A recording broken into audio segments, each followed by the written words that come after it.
Good morning on the couch followers. Good morning. I hope you all are having a great Saturday morning. It's beautiful outside. It's supposed to be 83 degrees. I hope you all go out and enjoy your outside the weekend. I know we had poor quality earlier this week, so I'm hoping that everyone did take care of themselves throughout the week and still, monitor, going out and wear a mask if you have to protect yourself, especially those that are asthmatic. So, welcome to On the Couch. So, great morning, and I'm going to bring on my co host. I have Miss Rajanta with me, Miss Michelle, and today we will not have Miss Sanella with us, but we say hello to her and wishing her and her family, good health, and we'll see her on the next show. So, ladies, good morning to you on this beautiful Saturday morning. 80, it's supposed to be 83 degrees. So, how y'all making out today? Good morning. I'm well. I had to get through that smog the other day. Thought it was gonna get me. Eyes burning and everything. I didn't know what it was, but today's a good day. I appreciate the clean air now. Like I didn't know how good I had Yes, it until experiencing that. I didn't know what was going on. So all is well. absolutely. That was a little scary though because I ended up getting a headache also. I didn't know what was going on either. Shell, what about you? How's your week? And what did you think about the smog?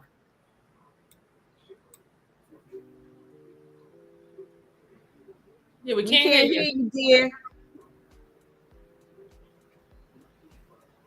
Nope, we can't hear you. She'll come back. So,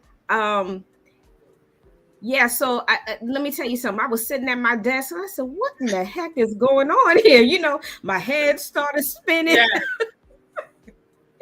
and then one of my subordinates came down and said, "Dr. Piercy, turn around and look out your window, girl. The dark film in the." well, like the world's coming to an end, and like Armageddon. I said, wait a minute. I said, what is going on here? Girl, I couldn't believe it. I'm sitting there like, oh, wow. And next thing you know, you smell a burning, smell that Yes, like paper is yes, burning. yes. That's what I started smelling. And I said, what? I said, okay, they trying to take us out of here, That's what I thought. right? That's what Because I you don't thought. I know. said, "Where the government drop now?" That's what I'm like. What the? It's all kind of conspiracy stuff going on. You just don't. Shell, you with us, hon? Can we hear your voice? We We see see your her beautiful smiling. smile.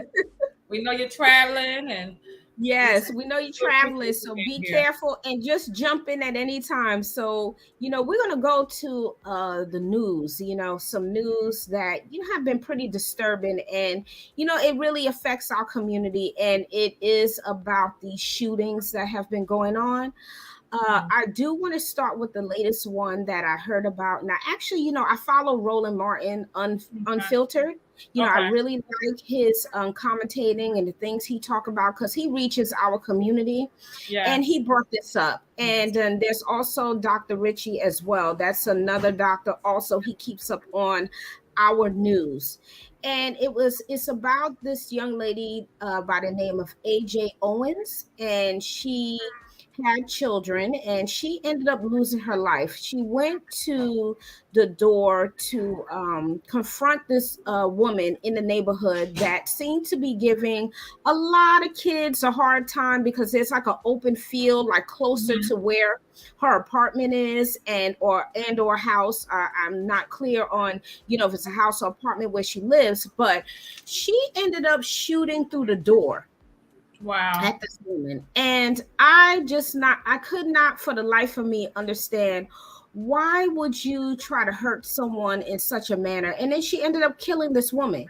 Mm. And the thing is, she was not a threat to her at all. She was Mm. coming to her home because her children had reported back to her that this woman was calling them the N-word. Hmm. throwing things at them, threw some skates at them, took the little boy's iPad, and that's when he just couldn't take it anymore. He tried to go over there and get it back on his own, but it wasn't working out very well. So he ended up going to his mom.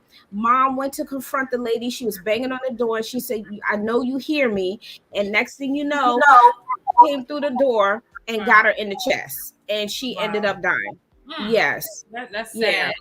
And when I think about that, I just think about raising kids and kind of, every so often you have to go to a parent's house, parent to parent, or something's happening in the neighborhood. You go to the person's house just to, see what's going on and kind of get a better understanding. Not to confront, but I mean, we have to protect our children, and Mm-hmm. I've done that before. I've gone to someone's house, just to say, okay, your child did this, this is the situation. But I mean, you don't do it with the intent of kind of get killed. You think that you're going to be adults about the situation and handled that way. That is disturbing. Just to Yeah, be very disturbing. in the way that's very disturbing. Yep, and that's what happened, and it's unfortunate that this mother ended up losing her life, and then her son, who was 10 years old, watched his mother go down in front of him. Wow. So can you imagine, just imagine how he feels, that he may take the blame thinking that he caused his mother to die, and that's not true.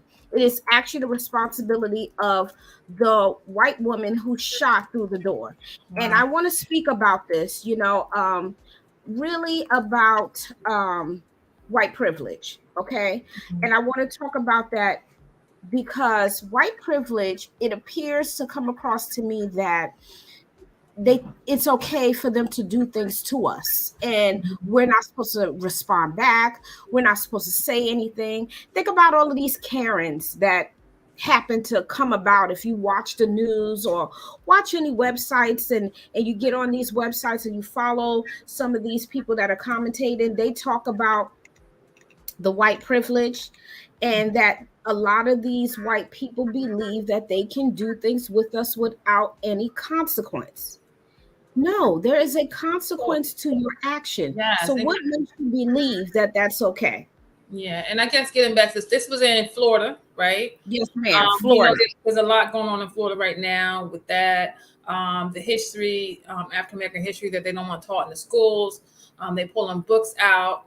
We think about the elections and just the um, political schemes that are going on there. There's a lot going on there. So when you said it was Florida, I'm kind of not surprised. There's so much going on, and not that it's right, but it's like it's making it acceptable because things are not being done. There's not a lot of laws down here that really support issues like this from happening and from kind of happening again. And it's terrible. It is terrible. Mm-hmm. It's terrible. It's dangerous. It's Very, dangerous for our very. children. It's dangerous for the fact that if you want to talk about history, let's talk about that. Our Mhm. history, we created this history and added to this history that we call United States of America. And it comes with ugly things with it. And that is what we know is as enslavement. You Mhm. must talk about that because unfortunately it is a part of our some of our lineages. It is. And you can't ignore that. But it's okay for you to tell us George Washington was the first president, but did you tell them that he owned slaves? Did you say that too? I Mhm. don't think you do. What I see, like a person like DeSantis, he wants to keep particular history at a filter it. In other words, let's Because it's filter shameful. history. And it's Yeah. shameful. It's shameful. Just the way the United States kind of even came about. It's shameful. It's embarrassing. And at this point, people don't want to be looked at in a certain light. You know, and that Mm-hmm. definitely, I think that really plays a part in how people see us, how we're viewed, how we're seen. Even just taking away different accomplishments that we've made, diminishing them. Having people think that one person created this or invented this, when in all actuality, it may have been African American or a person of color. It kind of erases everything that we've been taught all our lives. You know, um, it's terrible. It is. And I just feel that we're ignored on different levels. It's many levels that they find to ignore us, and then it also goes down to treatment. So think about treatment. Think about how this young mother lost her life. Mm-hmm. And then let's spiral into another story where we have Cyrus, I believe his name was Belton. He was shot, 14 years old in I think it was Chicago. He was shot. But anyway, he went into the store, and this is an Asian man who actually shot him in the back. Okay, thought he was stealing from the store, but that's not what happened. The Asian son was getting in an argument with the black young man, a young, really young man, because he is 14 years old, was 14 years old, and he put the water back because he probably felt like, I'm not wanted here and I'm not going to Exactly. spend my money here. He couldn't even go out the store. He became afraid and he started running because they were Mm. chasing him. Then Wow. you shoot him in the back and Mm. think that's okay. So I want us to look at overall, what is going on with us when it comes to other people and how they see us. I also want to include us in this factor too, because I'm not going to leave us out either, because black on black crime, unacceptable. Asian on black, unacceptable. White on black, unacceptable. Everything. We are always targeted, and it is a hard way to live.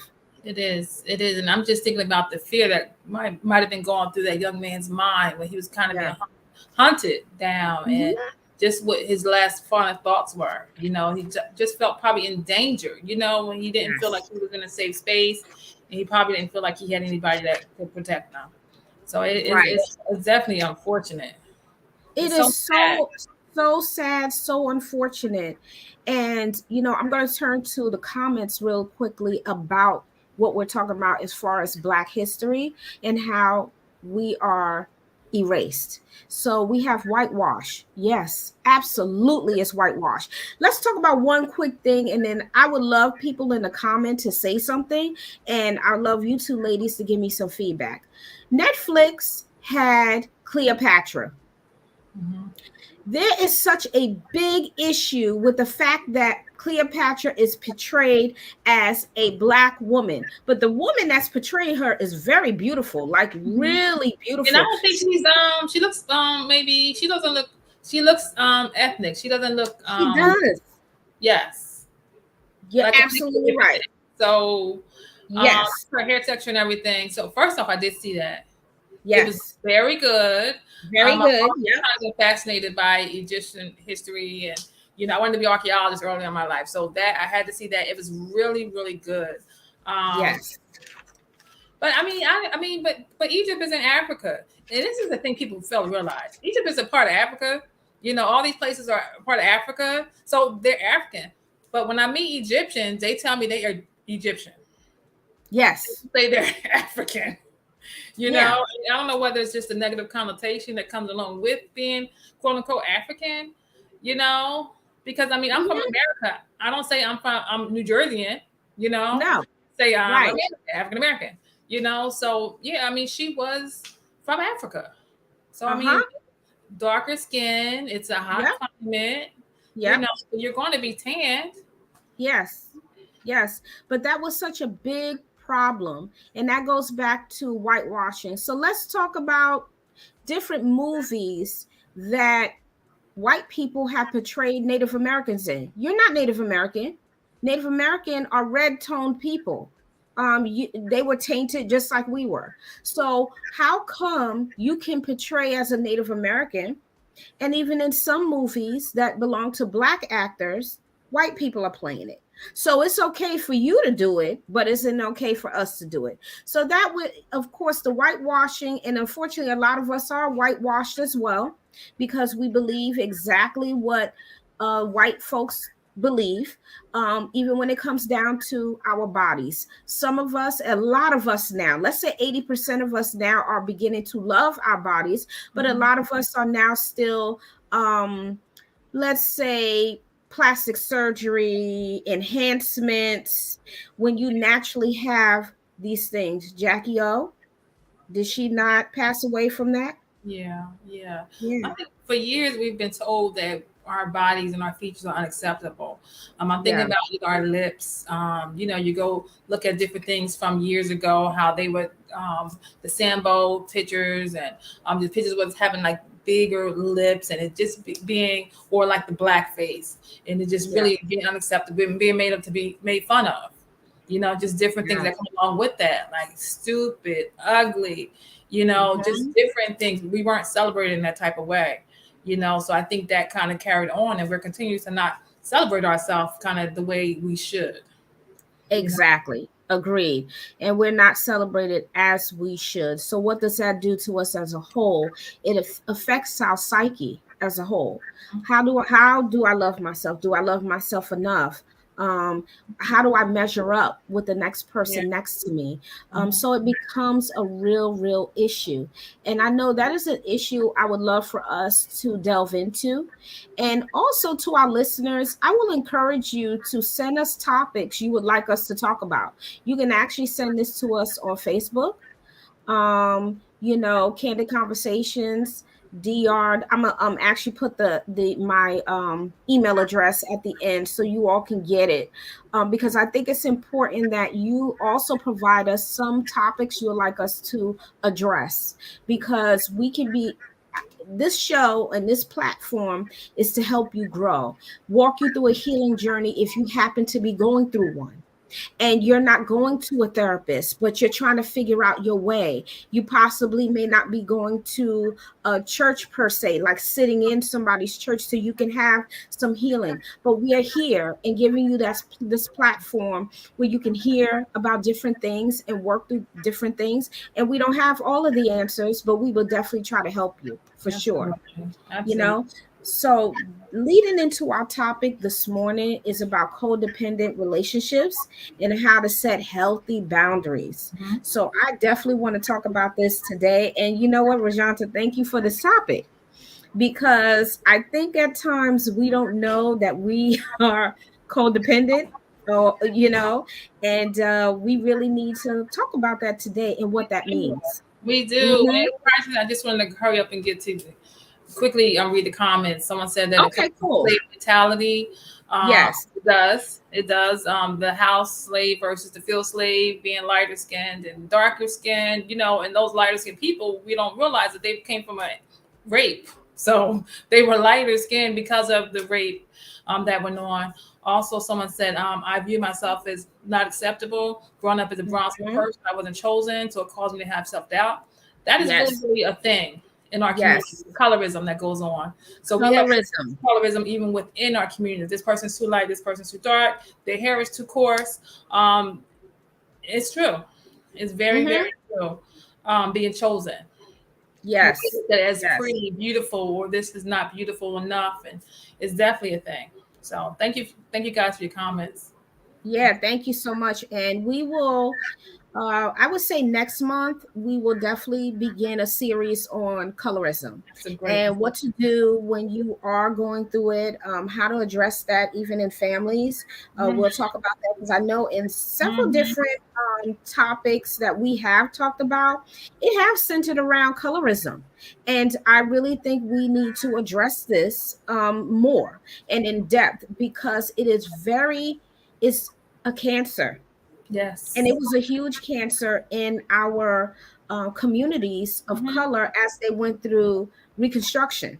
Okay, and I do want us to address that and talk about the how that emerged and where we are today, and see if it even changed at all, if you think Mhm. about it. Yeah. So we will definitely address that.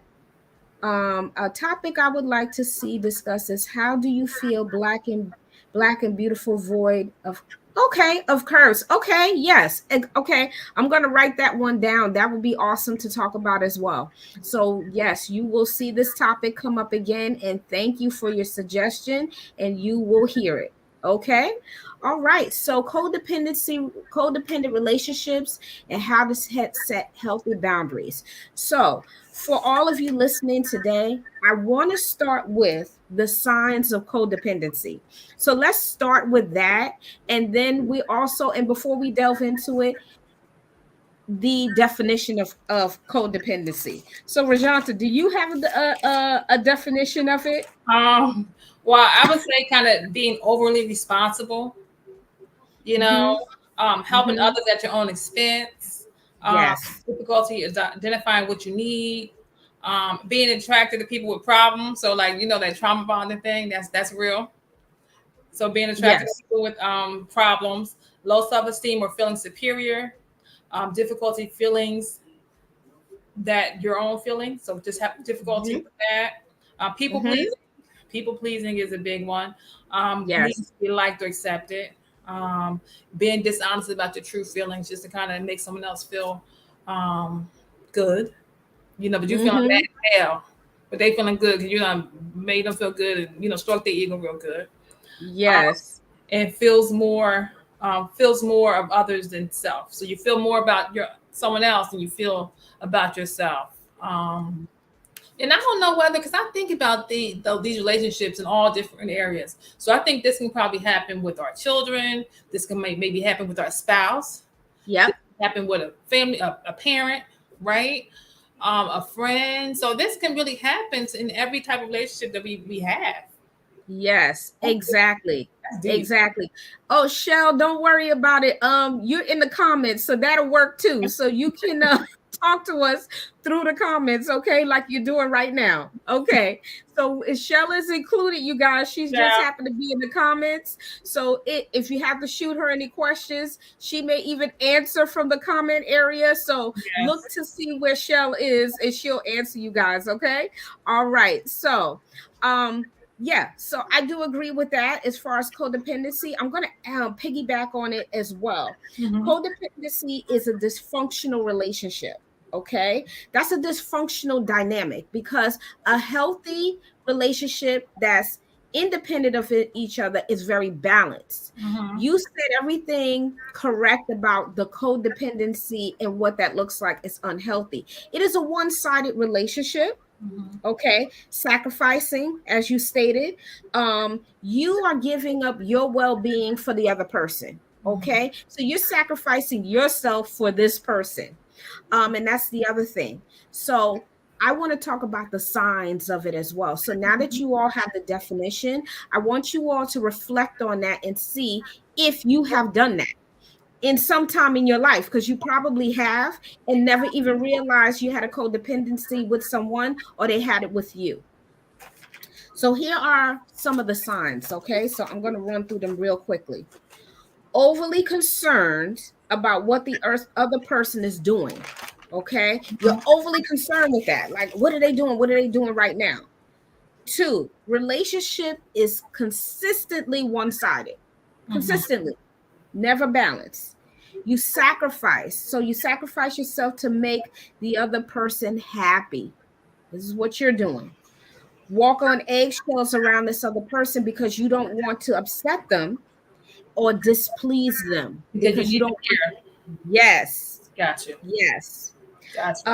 Act like you're the martyr, so you're taking up for this person. You're like, okay, you care about them, you don't want nobody saying anything about Ain't no them. good. So they ain't no Yep. good. Okay, they telling you. Okay, I get it. They telling you they no good, and here you come to their defense because you're the martyr. Yes, yes. Fix and rescue person. You got to fix and rescue this person because you have to. You have to. You have to help them. But the problem is, this is when it controls every aspect of your life that you fix and rescue these people. You continue a bad relationship when you know this relationship is no good for you, and this person is repeatedly hurting you on and on and on, but yet you are codependent, or you're allowing this person to be codependent on you. Taking care of the other person instead of taking care of yourself. Mm-hmm. Afraid of being rejected, criticized, or abandoned. Mm. And lastly, feel resentful, frustrated, taken advantage of, or unfulfilled. So now these are 10 signs here of codependency. That was So deep. that was deep, That was too okay? deep for me. Okay. Right, Deep for me. right. Exactly. So when I started researching it, I said, "Oh my, you know what? I think a lot of the times we do this and Mhm. we don't know that we're doing this. Yes. And we are actually harming the other person and Yes. harming ourselves at the same time because we're not standing up and saying to this person, you can do this on your own." Now Mm. you went back Yep. to, yeah, you said something about spouse, Mm-hmm. family, Kids. kids, and let's talk about in therapy too. You know that can happen to therapists, right? Mm-hmm. Professionals, even a doctor. Like Mm-hmm. your doctor, you can become codependent on and Yes. don't realize you're having this unhealthy Yes. relationship with this person. And you shouldn't be doing this, but you're doing it. But do Yes. you know why you're doing it? That's the question here. Mm. Why do they do this? Well, I think it might be the need of being wanted. What do you think? the Maybe. need of being wanted. There could be trauma this person has experienced in their life, Yeah. the dynamics of how they grew up in their household. Yes. Okay. Not everybody's household is bad. I don't want us to think that, oh my goodness, it's always the household. No, no, no, not always the case. But sometimes people that have true dysfunction in their household, it can cause people to have a skewed view of relationships. Yes. Yes. Yes. Yeah. In relationships, life in general, just different experiences that we have growing up throughout life. They kind of Mhm. determine, and we're a product of that as grown-ups. We Yes. those skills to really um, just display them out and maybe try them on other people. Like everything that we learn, we're a product of that.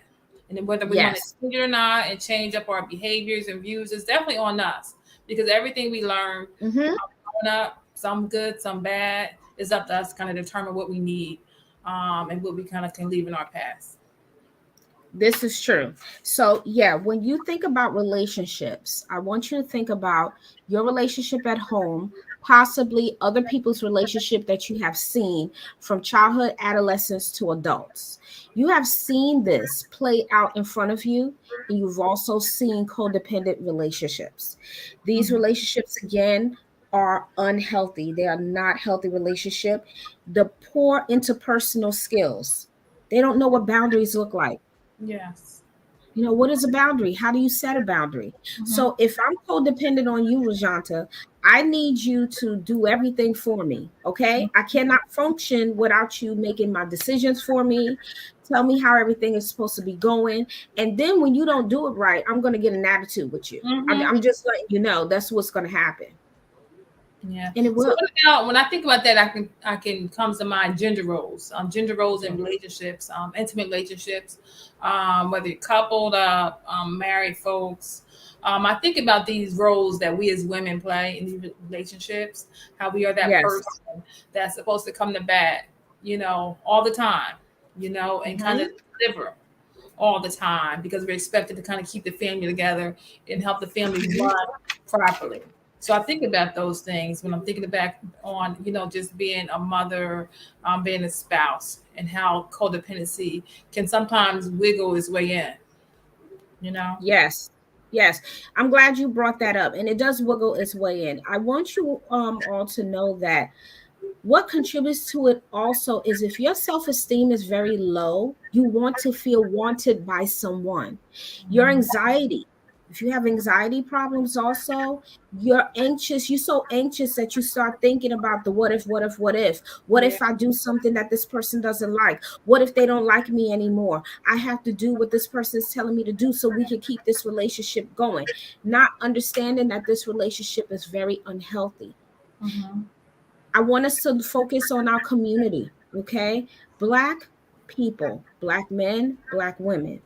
What happens when codependency happens? I'm going to give you an example of codependency. Young man grows up in a household. His mom does everything in the household. Instead of him going out into the world and live on his own, some of the Black men, they don't necessarily do that. Some of them go straight to a relationship to live with someone else. Why? Somebody It's count.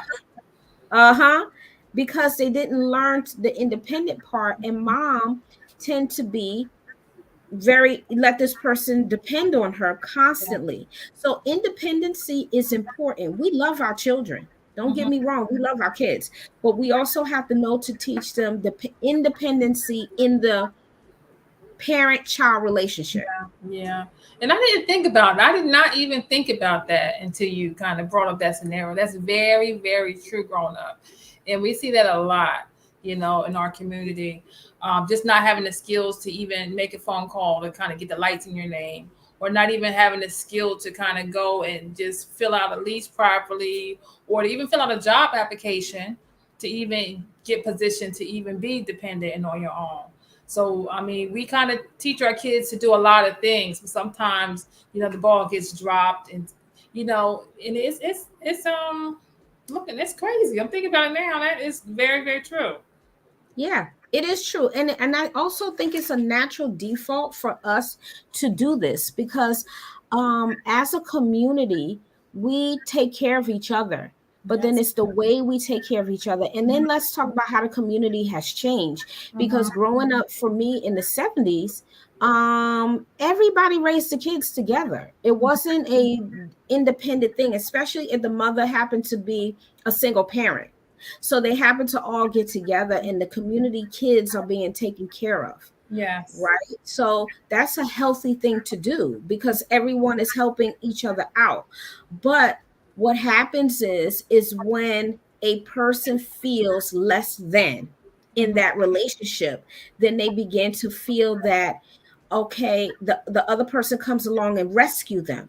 Oh, well, I don't want so and so to feel like this, and they Mm-hmm. always got to rescue, but they're crippling the person. You're Yes. crippling them. Yes. And then when they go out into the community, they need to have someone, they're going to codependent on someone else now Yeah. because that's all they know. Yeah. All they know is that this person is going to come to their rescue for them, right, wrong, or indifferent. And I think men do it as well. And I'm thinking about when you do that, it cripples a person. It cripples a Mm-hmm. person, and also it gives that person the upper hand over them. Mm-hmm. About people who are like, oh, I want to, I want this person to have this and that, or how people really come in people's lives for different motives and different reasons. Or come in people's lives that they have so they can control maybe with whatever they might have, whether it be more education, Yeah. finances, and different things. Some people seek out, those type of people so they can Yeah, they do. control, conquer. Yeah, Hmm. they do. And those are the takers. So let's talk about takers. Takers struggle with serious issues such as emotional immaturity, Hmm. mental health problems, and addiction. Hmm. Again, you all, takers struggle with serious issues such as emotional immaturity. Let's stop right there. Immaturity, emotional immaturity. What does that mean? That means that they have not developed on an emotional level so Yeah, they can be able to do and feel things. Like if I exactly. feel that I'm struggling, guess what I'm going to do, you all? I'm going to try to pick myself up and learn from this struggle and keep going. Instead, when you're emotionally immature, it is everybody else's fault, Absolutely. And I'm glad you mentioned including, that. Yep, right? um, emotional intelligence, just the lack of. And I think about that. I think about anger issues. People not developing different skills earlier on. Where they're angry, they're going to 10. Okay, they're going to come. They're going to fight. They're not. They don't have those proper skills to kind of the conflict resolution skills to talk things out. Everything is a big Yes, issue. There's nothing everything. that can be talked out. You just want to fight, not learn those skills Uh-huh. early on. It Uh-huh. really, it definitely interferes with you as you kind of become older. You see it in the workplace. You see it in the like you see it. You know. Exactly. You Mm-hmm. see it in the workplace. You see that it creeps into every aspect of their life. And when they go to a job, guess what they're going to do? They're going to seek out to take from another person. Mm-hmm. Take. These takers. Oh my goodness, they're draining people. They're draining folks. And guess what? They master manipulators. Yes. Yes. They Mm-hmm. learn how to do it. They learn Mm-hmm. how to And do do it. it well. And do it well. Uh-huh. Uh-huh. Exactly. Exactly. I'm gonna turn to the comment. That happened to me once I got pregnant. I relinquished my control to my husband. He made all the decisions. I thought I was being a helpmate, not knowing I was developing codependency. See, you didn't know, and it's not your fault, because guess what you just said? You didn't know. You just relinquished the control, but not knowing that it turned into a codependency. Yeah. Now is, okay, what decision is he going to make for us? What is he going to do? How's this going to work out? Oh, I don't want to step on his toes. I don't want to hurt his feelings. You're not doing any of that because you are his helpmate, and it's okay for you to make the decision. Now you have to get that back where it's balanced. Okay, and we'll talk about that, how to balance that back out. Do you think that takers know they are takers? No, ma'am. No, ma'am. But I do think, though, wait a minute, Shell, I'm gonna take that back. I think they know because they know how to manipulate. Okay, I do think they know because they know how to manipulate the person that they want to depend on. But So is I this do a take that skill? back. But is this just a skill, like a survival skill that somebody's kind of learned over time? Could be, You know, could be maybe a something skill. they needed to do and need to learn to kind of navigate and get through life. This is Yes, how they did it. yes. You know what? Well, Rajanta, let me ask you this question: a person that is coming from the addiction world, let's talk about that a little bit, about codependency and what happens in the world of addiction. Well, with codependency, usually that behavior that kind of goes with that addiction is some codependency. We're leaning on someone. Sometimes addiction can have you to kind of, have your world spin upside down. So you're no longer having a job because you're chasing that drug or that whatever that addiction it may be, whether it be sex, gaming, drugs, shopping, right? So Mm-hmm. basically, it's that your life is out of control. You're kind of having ruptured relationships with family, with friends, because Yes. they tired of giving you money, right? Mm-hmm. You have lost your job because of whatever reasons might be. That addiction is coming first, so you depend on that person, you depend on Yeah. that drug. It depends. It becomes really, really a mess. Yes. And that's why they say when you have that addiction, sometimes you kind of got to set boundaries with that person, that family member who's going. Yeah. Send them to rehab, maybe get a intervention with them just to let them know this is Mm-hmm. the final straw for you.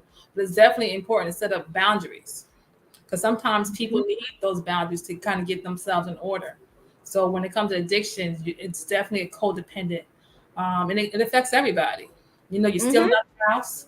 You can't have nothing there. You're still in the baby food, baby diapers.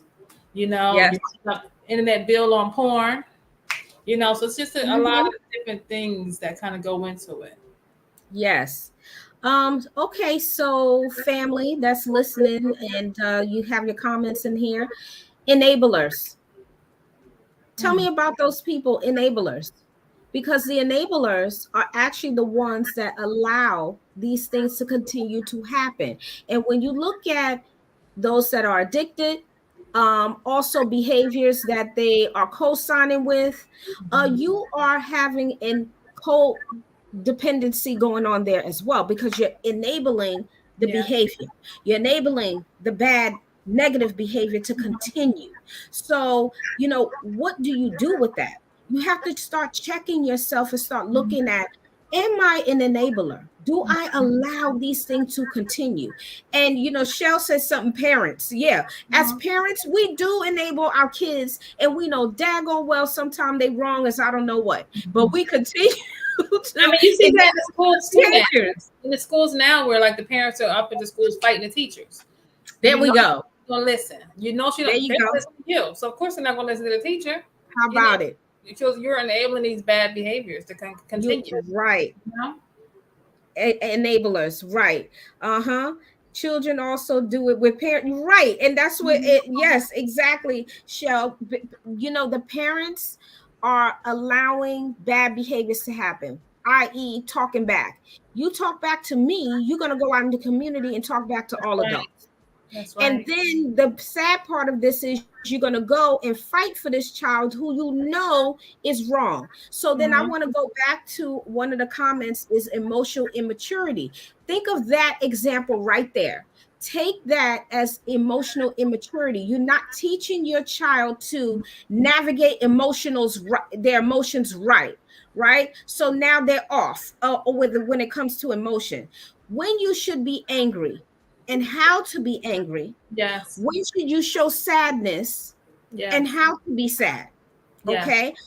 When to also know that it is okay to be independent and don't shift blame to someone else Yes. because you don't like the way they do things. Yes. Okay. So when shifting blame happens, is because the behavior was enabled from the beginning.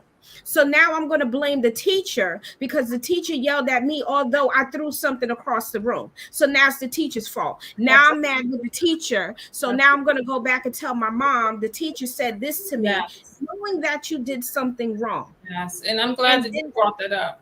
right? Especially when you talked about knowing how to be sad or how to be angry. It's just having those coping skills to be able to support a coping skills to combat those feelings of anger, those feelings of sadness, those feelings of Yeah. depression. Like, okay, we Yeah. feel these things. It's normal. We're human, but this is how you can kind of combat these, and this is how you can kind of keep them from kind of, negative behaviors and maladaptive Mhm. behaviors from coming from them. It's important. Absolutely. Absolutely. I'm going to read something else, and I would love everyone's comment. It says many Black people from form or maintain relationships that are one-sided, emotionally destructive and or abusive. Again, I'm going to read this one more time. Many Black people form or maintain relationships that are one-sided, emotionally destructive and or abusive. Do you think this is common in our communities? I don't think so, and I don't think so because I know people from all ethnicities and backgrounds and cultures, and they do the same. But just the only thing is theirs don't get broadcasted out. They kind of keep Mhm. things to themselves. If something were to come out of it, like maybe some type of criminal or legal action, it kind of is not broadcasted. They don't, because they're not sentenced the same. They're not treated the same way. It's different when it comes from other cultures other than Yeah. Black and brown people. So I think we're all human. So we Yeah. do form different relationships because of whatever reasons. But I think it's everybody as a whole, not just us. Right. So it's common in all communities. Agreed. So yes, I see that in the comment as well. Yes, it is. It's common in all communities. It just depends on who you are, your environment, as you talked about and alluded to earlier. Environmental influences are very strong. This is all we know. Yes. Okay. Yes. Inside of the home, if you see that mommy does everything, of course you're going to depend on her. This is your nurturer. Okay. But mom also have to know when to say, hold on, Mm-hmm. teaching time needs to happen. You're old enough to know and be taught certain things.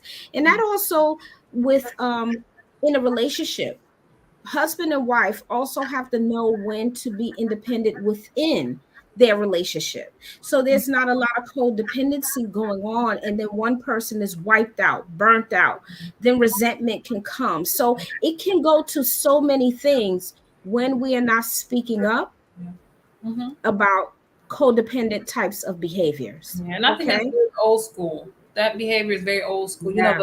The mother or the woman used to kind of take care of everything. As long Yes. as the husband just went to work, come home, Yes. everything is done. The food is done, the clothes is ironed, laundry, kids taken care of. So that Hmm. was something that was quite common. And I think it's been passed down. Yeah. But now the absence is us not having like a lot of men in the home. So Yeah. the woman is kind of doing everything. The woman is doing everything. So yes, it does fall on us. It does. I want to go to this comment too. I agree. The spotlight tends to shine on us more to draw on the negative. This is true. This is true. And but when I can only speak for myself. When I do research for our topics, I want to look at our communities too, because I need to understand more about what our community is doing. And we are not any different than any other community. But Mhm. what I'm looking at is on our platform is about healing our community and making sure we know what we are doing, because at times if we are negative, if we're ignorant to our own behaviors, we don't know how to fix them, and then we continue to carry on this That's ignorance. right. And it's not the fact that anyone is dumb, stupid. It's not that. We can be just become numb to something we're constantly doing. So that's what makes you negative, or not negative, but ignorant to that behavior. So our job here at On the Couch is to make you aware of what we do in our communities. And a lot of the times, again, if we don't know about it, we can't fix it.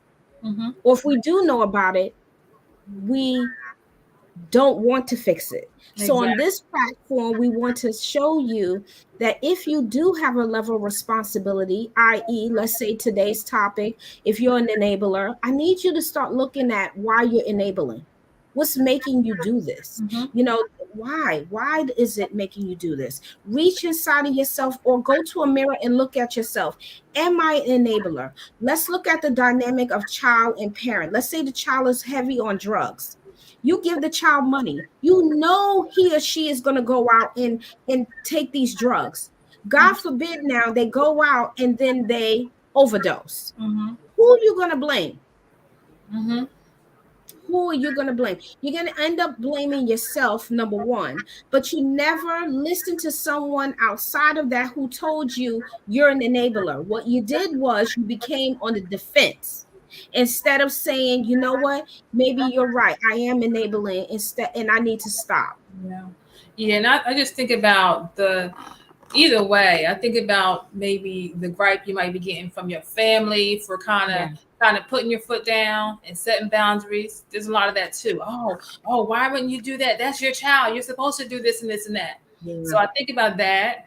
When it comes to the way we raise our children, and I always also think about kind of us doing too much. And so either way, let's say, oh, you doing all that? Why are you doing all Yeah. that? You doing too much. So it's a lose lose. You have to kind of just do your best, do the best you can, set proper boundaries, and just raise your children the best you know how. Yes. Which Proper is productive boundaries. adults. Productive adults. That's the goal. Yes. Yes. Proper boundaries. Why do we need to set proper boundaries? Well, this goes back to the earlier comment with the codependency, and you didn't realize it was happening. So, Mm-hmm. what happens when you need to get this back? Okay, or show that you can be equal standing in this relationship. That is when a conversation can happen, or Mm-hmm. you look at yourself and say, okay, how much did I give up? And if you and your spouse are very mature emotionally and you can talk about going back to what is normal, you know, you and I had shared these responsibilities together. Let's revisit this. You know, when during my pregnancy, I didn't have, I really needed your help at that time. Now Absolutely. I'm back as your helpmate. So let's do this together. You know, Absolutely. when we make decisions, let's walk together. This is what our relationship was from the beginning. So I implore you to go back to why you two came together. And if it's about you two of you being helpmates to each other, go back to that. Go back Exactly. to where you started, because that is how your relationship can go back to what was normal. What is healed? What does healed a healed relationship look like? And then you won't have to worry about a feeling like you have no voice, Mm-hmm. because we don't want you to lose a voice in any relationship. Mm-hmm. None. And And Dr. you. Diamond, I'm sorry, you are a couples counselor. Mhm. So you deal with this constantly. Yes. How does this show up for you and in the couples that you counsel? And what is like, how are they able to get through it? Okay, so if there is a one-sided type of dynamic in a relationship, for example, and I'm going to use a heavy one, and I know that Shell, because she's an expert of this as well. When you look at a domestic violence relationship, right, Mm-hmm. those are subtle behaviors, very subtle. And when they creep up on you, you're saying to yourself, now, how the heck did this happen? How did I lose power in this relationship? So I tell you, if I have a couple that's sitting in front of me, the first thing I do with them is I talk about the dynamics of their relationship. If there is a sense of one is have power over the other, then we need to talk about that in the most sensitive way possible, because I don't know what will happen after this session is over. So now I have to be very careful and tread lightly. So I need to understand how they came into the relationship. So what do? I go back to history. Hey, tell me about your relationship. How did y'all two meet? Tell me that. What was that like? Bring me into your relationship, because I'm the third party now, and I'm coming into this triangular relationship, because it is triangular until the relationship heals. So I am the outsider coming in, but being a part of your relationship. Okay, so now they talk about, oh, I met her. We were, let's say, church. I met her at church, and I noticed, I went up to her, and we happened to go out on a date. We talked, and I got to know her. I got to know who she was, and I love her independency. That I hear that a lot. Do you know? So tell me about that some more. That's when I delve into deeper why he enjoyed or loved the independency about this woman, because she brought something to the table and you liked it. So how come? And then now I'm curious to understand how her voice is now lowered, because you enjoyed the independency. Now your voice is lowered. So tell me about it. How did that voice become low? And how can you help her raise that voice up? Because support needs to come now. So I need to understand the dynamics of this. You see how I kind of shifted the thought process, because I need to help him understand you lowered her voice for no apparent reason. You took the independency from her for no apparent reason. Was it a threat to you? And let's visit why. Yes. Yeah. Yes. So would this be one of those people who kind of seek out these type of relationships, or seek out these type of people who they can manipulate? If they see that a person is weaker, they look for vulnerabilities. So those openings they look at that. They may ask about little things like, tell me about the relationship with you and your family, you and your friends, you and your kids. How much do you do for them? Because they're seeking out you. Who are you? What are you bringing? Are you a threat to me? How powerful are you? But if a person can see that you could cower down very easy, and I'm not saying, ladies, that you have to be super strong and you coming at him. No, no, no, no. What I'm saying to you is that you're confident, you're assertive. I need that to shine through. Now, your aggressiveness will come when you want to go after something you desire. You see, sisters, these are the things that I need y'all to understand, that this is why people misinterpret who we are, because they assume we are always aggressive. No, ma'am, and no, sir. We're not always aggressive. We are aggressive when we want something. Now, some of us do use our aggression in a bad way. I need for us to channel it in a most positive way possible, because you can get what you want without being rude, disrespectful. That's right. Yes. To another person. You don't have to do that. Yes. You don't have to do that at all. Yes. Okay, so that's very important, sisters. We gotta start utilizing how we come across in the best way possible. Remember what I'm saying to you. You are confident.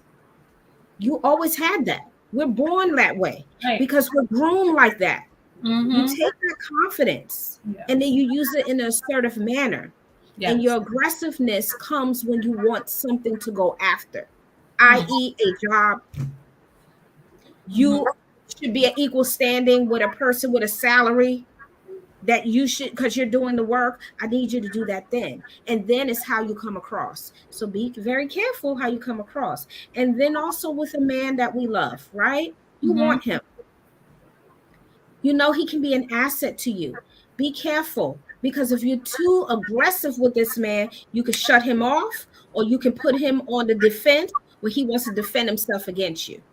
So you got to be careful how you come across to everyone. Okay, so just remember those little tidbits too. But that was a great question about what I do when it comes to couples. Yes, and then if there's a codependency in relationships, I seek that out also. I do, That's because there's important. an unhealthiness there. And with that unhealthiness, that means that husband or that wife relies on that person constantly to make decisions and to also sacrifice themselves 100% of the time in that relationship. That is very unhealthy and it Mhm. burns the relationship out. Furthermore, resentment comes in and that Mhm. person will begin to develop animosity against the other person. Mm. So we got to be Good careful. stuff. You are doing Yes. you're doing God's work. Okay. Yeah, oh, thank you. Thank you. I Um, appreciate that. There's some Yeah. cool tidbits I came up with. I researched codependency recovery. Okay, Yeah. so codependency Okay. recovery. How can we recover? You start putting your own needs first. You Mm-hmm. say what you mean without being mean, like Dr. Diamond said. Say what you mean without being mean. You can admit that you don't know it all, right? Being a know-it-all is not cute. It don't look good on us. You don't have to give advice. Sometimes people just want to listen. You know how to stay on your side of the street, so stay in your lane. You don't have to overly help and overly kind of put yourself in other people's shoes or help them. You know, you don't always have to say yes. Next, you can ask for what you need. You're not obsessing on what's not in your control. You don't care as much what people think, and you can let go of what other people may feel. So those are Yes. some codependency recovery tips. Yes, those are some great tips. So we need you all to look at these tips, utilize them if you find yourself as the person that is an enabler. But you have to admit the fact that that's what you're doing. Okay, because a lot of the times we don't want to admit that that's what we're doing, but it's okay. You again, you go to that mirror and you look at yourself, and this is where self-talk is important. Okay, now I know that I'm enabling this person and I'm not helping them and I'm not helping myself. What I'm doing is I'm stifling them and I'm stifling myself. Okay, what do I do with that? Well, I'm going to take these tips that I learned today and stand my own ground. Mm-hmm. Say no when you have to and be okay with it. Okay, and that is also to yourself. Say it to yourself. I'm going to say no without regrets, because what we tend to do is we have regrets behind it. Don't regret your no, just Absolutely. stand firm behind your no. Okay, Absolutely. if you have someone that have addiction problems, if you have a person with mental health problems, and also it depends on the person with a mental health problem, you can also be allow codependency to happen too when that person mental health illness doesn't debilitate them from living. Yes. You're saying that they're debilitating, they can't live. You're saying that, but Mm-hmm. you don't want to cripple them. Yes. They can do it. It's They just can. you supporting them in a different way. So get them some help. You can do that by helping them get some help. Maybe reaching out to an organization, a therapist, or a doctor who can help them. That's how you can help a person with instability when it comes to their mental illness or someone in active addiction. Yes, exactly. All right. I mean, that is very important. And now you have some takeaways. And I do agree with everything Rajanta said. Stand your own ground. Do not allow the fear to keep you from doing what you think is right. And then, heal. Understand your healing process. Heal because you can be better. You can be Absolutely. better. Okay. Absolutely. And if you are a person that also depends on another, and you're drawing from that person, and you're codependent on them, please look at yourself and say, I can be better. I Yes. can do better. I don't need them to make every awakened decision in my life. You don't. You can do it. You can do it. Love yourself, because that's who comes first. So in the chat, I also put Candid Conversations, Dr. D, Dr. d@gmail.com. Please take this down. You can send us your topics that you would like to hear during the show, and we would really appreciate the topics. We enjoy doing this every other Saturday because we know that we're helping our community. And, Yes. it is a blessing to do this. We're on our assignment.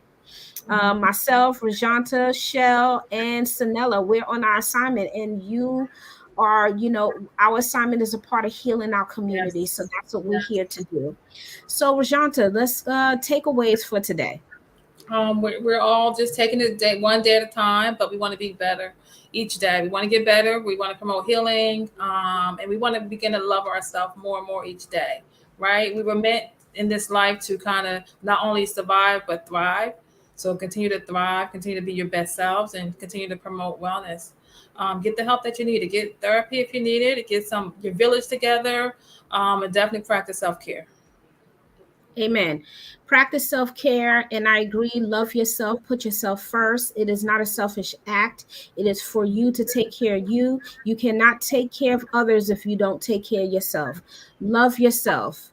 Okay? And remember, peace, love, and tranquility. Those three things is going to take you through life. And we love you here on the couch, and we hope to see you in 2 weeks. Take care of yourself, and like Jerry Springer said, and each other. Have a good one, everybody. Enjoy the rest of the day. Take care. Take care. Thank you for joining on the couch this evening.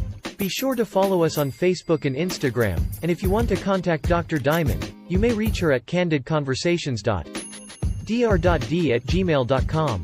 Have a great evening, and we will see you on the next show.